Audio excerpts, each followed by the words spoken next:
অসহায় মানুষের অ্যাকাউন্টে 100 কোটি থাকবে, তাতে আপনার আমার কি? আমরা কাউকে বড় চিকিৎসা করাই না। তাহলে কি এখানে এভাবে মারা যায়? এভাবেই মারা যায়। অসহায় মানুষের জন্য, সেই অসহায় মানুষের জন্য অ্যাকাউন্টে কেন থাকবে? তাদের জন্য খরচ কেন করা হবে না? খরচ করা হইতেছে তো, খরচ করা হইতেছে। আমরা জমি কিনছি, আরো জমি কিনবো, আমরা বড় বাড়ি করছি, আরো করবো। কথা আছে আমার কিছু কথা আছে, কথা আছে, কথা আছে আমার কিছু কথা আছে, আমি সেটা বলবোই, আমি সেটা বলবোই।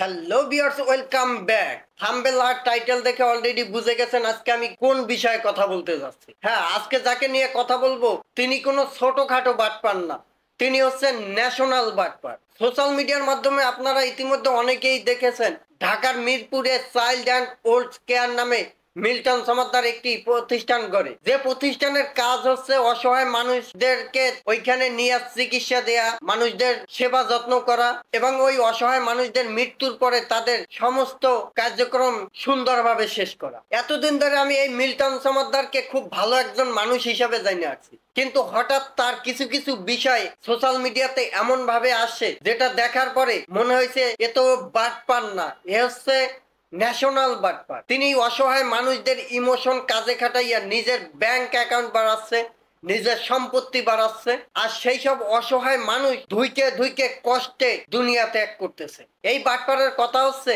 চাইল্ড অ্যান্ড ওল্ড কেয়ারের নামে কোটি কোটি টাকা ব্যাংক অ্যাকাউন্টে থাকবে, তাতে আপনার আমার কি সমস্যা? তাহলে এই কোটি কোটি টাকা কোথায় কি কাজের জন্য ব্যবহার করা হয়? যদি সেই সব অসহায় মানুষদের চিকিৎসাই না দেওয়া হয়, রাস্তায় যারা ধুইকে ধুইকে মরতো তাদেরকে তুলে নিয়ে তাদের ইমোশন কাজে খাটাইয়া মানুষের কাছ থেকে টাকা কালেকশন করে সেইটাকে অ্যাকাউন্টে রেখে কি লাভ? আগে যদি একজন অসহায় ব্যক্তি যার বিভিন্ন ভাবে অঙ্গ হানি হয়েছে, তার শরীরে বিভিন্ন ফ্র্যাকচার হয়েছে, সেই মানুষটা যদি রাস্তায় 1 মাস কষ্ট করে তার শরীরের জ্বালা যন্ত্রণা নিয়ে মারা যাইতো, আর এই চাইল্ড অ্যান্ড ওল্ড কেয়ারে যাওয়ার পরে সেই কষ্টটা তার দীর্ঘদিন সহ্য করতে হয়, কারণ সেখানে তো চিকিৎসা করা হয় না, সেখানে কোন রকম প্রাথমিক ট্রিটমেন্টের দ্বারাই মানুষের কষ্টটাকে লম্বা করা হচ্ছে।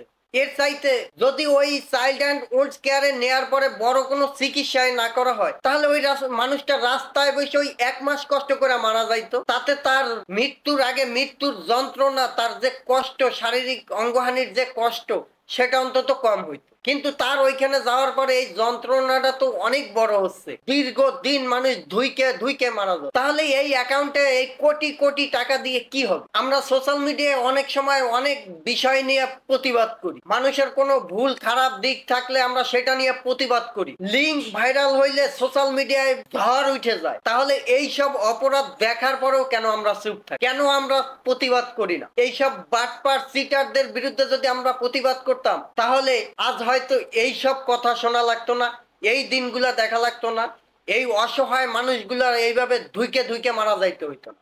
এই মিল্টন সমাদ্দারের বিরুদ্ধে অসহায় মানুষের বিভিন্ন অঙ্গ প্রত্যঙ্গ পাচারেরও অভিযোগ আছে। স্থানীয় মানুষ বিভিন্ন সময় বিভিন্ন ভাবে এই মিল্টন সমাদ্দারের বিরুদ্ধে অভিযোগ করে আসে। তাহলে কেন আমরা এটা নিয়ে কথা বলি না? আজ যদি আমরা এই বিষয়টা, এই অপরাধটা দেখার পরেও যদি প্রতিবাদ না করি, তাহলে এই সব অসহায় মানুষদের কষ্টের আর্তনাদ আমাদের বিরুদ্ধে একটা অভিশাপ হয়ে দাঁড়াবে। তাই আমি বলবো, যে যেখান থেকে আমার এই ভিডিওটা দেখতেছেন, সবাই একই সুরে আওয়াজ তোলেন, এই সব চিটার বাটপারদের বিরুদ্ধে অভিযোগ তোলেন, যাতে ভবিষ্যতে কোন চিটার বাটপার এই ধরনের কাজ না করতে পারে, অসহায় মানুষদের ইমোশন নিয়ে এইভাবে ব্যবসা না করতে পারে। আজকের ভিডিওটা এ পর্যন্তই। সবাই ভালো থাকবেন, সুস্থ থাকবেন, আর হ্যাঁ, ফেসটা কিন্তু ভুলে যাবেন না। দেখা হচ্ছে আবারও।